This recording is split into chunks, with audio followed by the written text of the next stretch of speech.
Everyone, welcome back to FPL Fran. Today's video is going to be a video on a prospective Game Week 4 wildcard. So a lot of people have been asking me about a draft wildcard. What I've done is I've looked into a Game Week 4 wildcard and found something that I actually really like for the purposes of Game Week 4. One of the key things that I find interesting about Game Week 4 is, unfortunately, you are stepping into two slightly poor Arsenal fixtures from 4 and 5, and then you're jumping straight into two incredible Arsenal fixtures in 6 and 7. So what you kind of need to do within a Game Week 4 wildcard, in my opinion, is thread the needle between that and maybe have a little bit of the Arsenal assets in Game Week 4, not too much, but then set up your team so that it can move towards these Arsenal assets at Game Week 6. And so what I've done here with this draft is tried to do that with a little bit of balance. I've gone for one Arsenal asset that I really do love right now that I think will definitely be on my Game Week 6 team myself. So the asset that I've gone with is actually Havertz, and you'll find him later on within the forwards. But to actually do this video, I've used a lot of the tools in Fantasy Football Hub as well, just quickly looking at their points projections, some other fantastic tools which are extremely accessible to help improve your rank as an FPL manager. And ultimately, they still have a 50% off deal up until the end of this month. So do have a look at Fantasy Football Hub for a great deal to improve your FPL experience. Now, as far as the video goes for the Game Week 4 draft wildcard, what is the goalkeeper pairing that I've actually gone with in the end?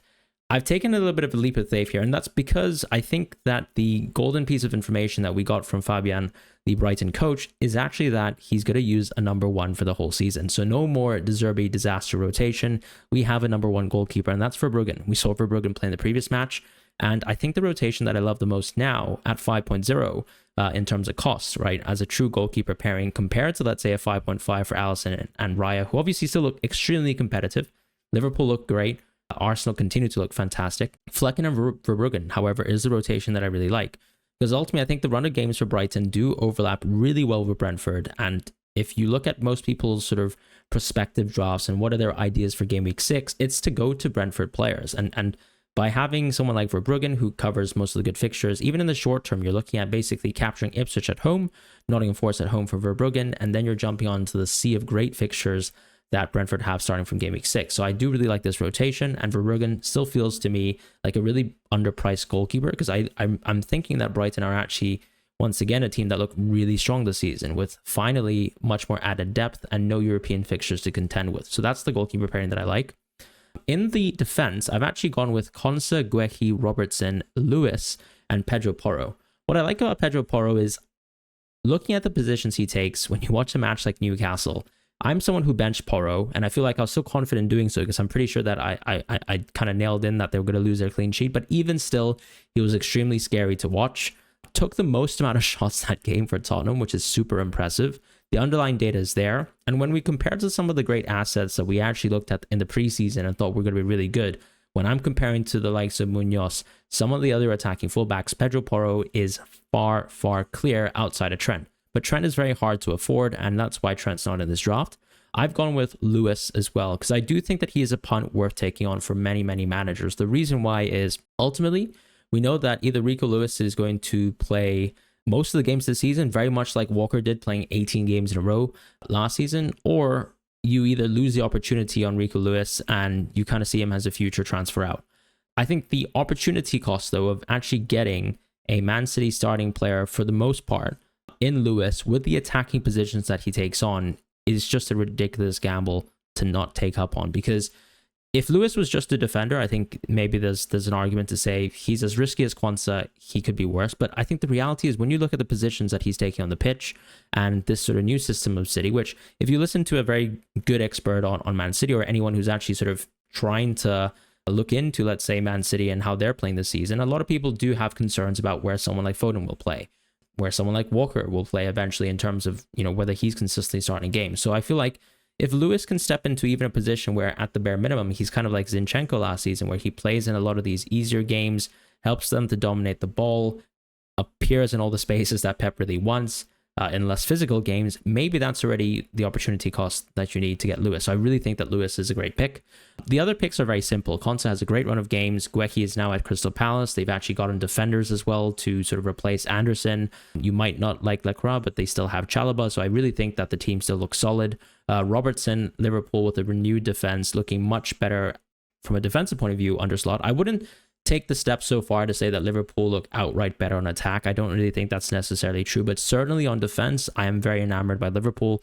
I think Robertson actually looks like he's fit for the first time in a while. He's mentioned that he's actually injury-free, pain-free for the first time in a few months, and I really like that. So Robertson definitely within a part of this draft, and you don't spend that money for Trent, considering as well that a lot of us managers have unfortunately taken some price falls. In the midfield, we're going with Salah, Rodgers, Eze, Mbeumo, and Minte. Now, I had a little bit of trouble either deciding whether I go for a draft that actually is a little bit imbalanced in the sense that I have, the likes of Salah and Saka in it, or the likes of Salah and Palmer. I do think that this is an opportunity to have a little bit more of a cheaper midfield because there's two big forwards that I really like within the team, and I have made the sacrifice for that. So the sacrifice is obviously going for someone like Minte, who in the short term has two amazing fixtures, and then the fixtures sort of dovetail off a little bit, and maybe of course his minutes could drop, but you have the opportunity cost of actually being able to use the surplus funds that will be coming from Salah. And a lot of people now are looking at Salah. He's scored 13.67 points per game. You might see him as a season-long hold, but I see him actually still as a transfer towards Bukayo Saka. You might not agree with me, but I still think that regardless, you're going to have Salah in this draft on Game Week 4 because he's an amazing pick for Game Week 4, and more specifically, he is the best captain by far in Game Week 5. That's my thoughts right now. It is a Bournemouth at home game. We know Liverpool have looked great so far. Nothing really is making me question the thought that I just made. I do like, however, the idea of just transferring Salah to Saka because ultimately you'll have the money to actually upgrade someone like Minte, and potentially what that can do is actually move you from someone like Minte to someone like Jared Bowen or someone at the 7.5, 7.6 price point, which, you have a little bit more decision and a little bit more game time to kind of ponder whether you still want to go for someone like Jota, Luis Diaz, who of course has been wonderful recently, but of course might actually struggle in terms of minutes coming back from South America versus the game versus Argentina. And you can make that decision a little bit later after Minte has two great games, which sort of cover the Liverpool midfielder spot. And then you have Mbeumo, who I personally just see as someone that you just want to lock into your team. You might not start Mbeumo over the next 2 weeks, and I think that's fine. You can make the decision between him and one of the forwards that I'll show in a second. But I really think that Mbeumo is looking like a season-long hold. The run of games from Brentford starting from Game Week 6 is exquisite. He's going to be someone that you're playing each week. You might even consider him as a vice-captaincy on most weeks, or a captaincy. Eze, once again, incredible. You're starting here with the Leicester home fixture. I've said multiple times that he's close to a season-long hold for me, and here he is appearing in another draft wildcard.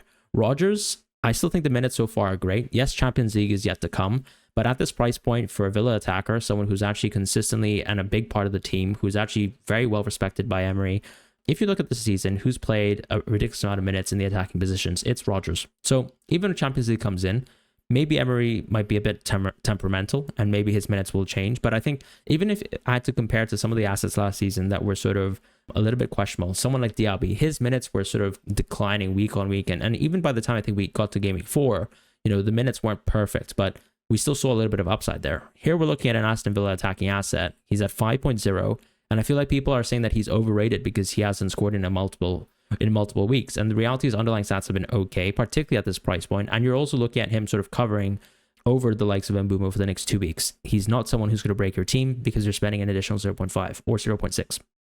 With Salah, as I said, for the reasons of captaincy and the opportunity to move down to Saka and then upgrade one of the other assets within your team, I think he's wonderful. Minte is also, just going back to him, someone that I think has a lot of upside because we're starting to see that he might be on corners, at least one side of the corners because he's left-footed, and then also that he might be taking either indirect or direct free kicks in the future, once again, on a specific side because he's left-footed. And I feel like that is more value for someone who just has two incredible fixtures that you can probably squeeze a lot from, more so than, let's say, a double up of the Brighton defense.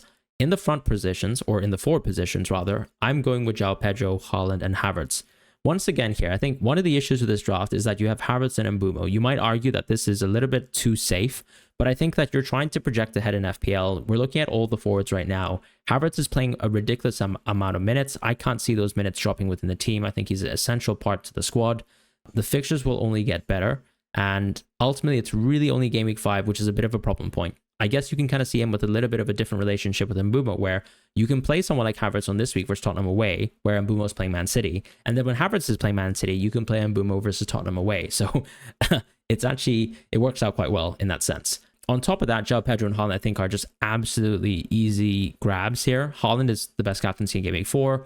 he'll probably be the best captaincy once again, Game Week 7 and 9. And there's obviously a lot of weeks in the future, particularly if you drop Salah, where he will be your standout captain. So I do like Haaland for this draft. I'm assuming that some people have already taken some of the price rises, whether it's from Haaland, whether it's from Salah, whether it's from Lewis or Rodgers, these sorts of players.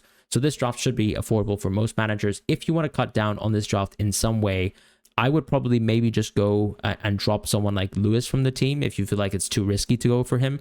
Or if you like taking on the risk of Lewis, I don't really mind just simply going for someone like Guehi and dropping him down. Taking the punt on Lewis for this week, because ultimately you just will need 1 week to bench Porro versus Arsenal, and then suddenly you're good to go with a 4.0 defender in place of Guehi like Mosquera. You could also do the same thing with really the goalkeepers.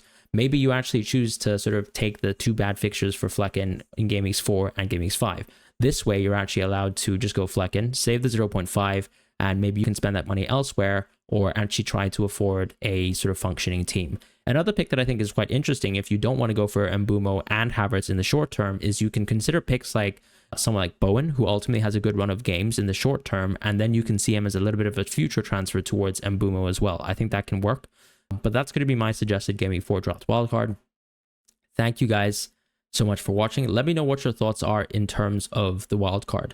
I think, as I said, going back to the video, the key crux for me is how you navigate from the big fixture swing for Arsenal. It probably means that you're going to try and pre-book one of the Arsenal players into your team in Game Week 4. I find that it's quite convenient to do Havertz, because I find that even when I'm looking at my own team, I'd like to book a future transfer, someone in that sort of Isak or Watkins position right now in a lot of FPL manager teams, back into Havertz in Game Week 6. At the same time, when you're looking at Game Week 8, you can finally see that, let's say, Tottenham actually have a really clean run of games. We will have enough opportunities to watch someone like Solanke play through somewhat tougher games. And then you also use that forward spot in the future as a spot for Solanke in Game Week 8. I think that works really well. If you choose to, let's say, go with, let's say, Haaland and then 2 double budget forwards, one of the issues that I find that crops up with your team selection is that you're sort of restricting yourself towards the midfielders, which obviously is a great pool of players. Bruno's still great, in my opinion. I'm sure a lot of people will disagree. Bowen is there, which a lot of people have probably neglected because of the bad fixtures, and I think for a good reason. But ultimately, someone like Havertz, as I said, can be a Solanke in the future. And I feel like opening our mind to the idea of having that spot and slot booked down within our FPL teams can actually make this Game Week 4 draft wildcard a little bit more balanced in terms of structure. At the same time, the one player that you're missing out in the defensive positions is someone like Trent. But I do think that there are plenty of 6.0 defenders in the game that actually provide you sufficient value to ignore Trent for the time being, because yes, of course, you can cut down more and more in the midfield and the forward positions, but then you definitely do lose down in quality. One of the issues that we're seeing right now with someone like, let's say, Armstrong, is that him with declining minutes means that the 5.5 position is quite restricted. So a lot of managers who started with 2 5.5 forwards are now looking to sort of move out of that position, as opposed to, let's say, moving into someone like Strand Larson. So you kind of have to upgrade from that 5.5 position into an Evan Nelson, into a Dominic Calvert-Lewin, and the one opportunity that you're missing out here is, let's say, starting with Trent. But I think because you have enough value in the 6.0s, I'm comfortable with this draft structure. So in terms of how this team actually lines up in Game Week 4, I would obviously play Verbruggen here versus Ipswich at home. It's an easy play, whilst Flecken is actually away versus Man City. So Flecken finds himself on the bench. In the defense, it's interesting because you actually have 4 good defenders to play. Porro clearly doesn't have a good fixture, so he finds himself on the bench, but then you can make that decision between whether you want to go Lewis at all within this draft. I would go Lewis, Robertson, and Guehi. I just think that they're better fixtures for now, particularly since I just rate Leicester still a little bit worse than Everton, and ultimately I don't find too much different between the Crystal Palace and Aston Villa defense for the time being. Konsa makes the amazing first bench option for this game week. In the midfield, I would actually play Salah, Rodgers, Eze, and Minte. Mbeumo will find himself benched. You can probably make a decision of whether you play Mbeumo, as your first bench, but I'd rather play Konsa, then Mbeumo, then Pedro Porro. In the forward positions, I will be playing João Pedro, Haaland, and Havertz. The reason why, as I said, is because Havertz and Mbeumo have a little bit of a soft rotation, Game Weeks 4 and 5, where you can just bench one or the other when they're actually facing Tottenham away, which I think is much more convenient and better than facing Man City away, whilst also removing the need to actually book them as future transfers for Game Week 6. So that's why we're going with those 2 players. And As I said, the bench order is going to be Konsa, Mbumo, and then Pedro Porro. In the captaincies, we're going to just simply go for a Haaland captaincy here. I think it's very close between him and Salah, but if I had to compare, let's say, the quality of the defenses between Brentford and Nottingham Forest, I still would probably give credit to Nottingham Forest and what we've seen so far from them under Nuno, and ultimately also give credit to Haaland for being the beast that he is. They're both at home, but I'll take Haaland here as a captaincy, Salah as a very, very easy vice captaincy for this week, and that's going to be the Gameweek 4 team selection here using this draft wildcard. But let me know what your thoughts are in general. Thank you guys so much for watching. Take care and goodbye.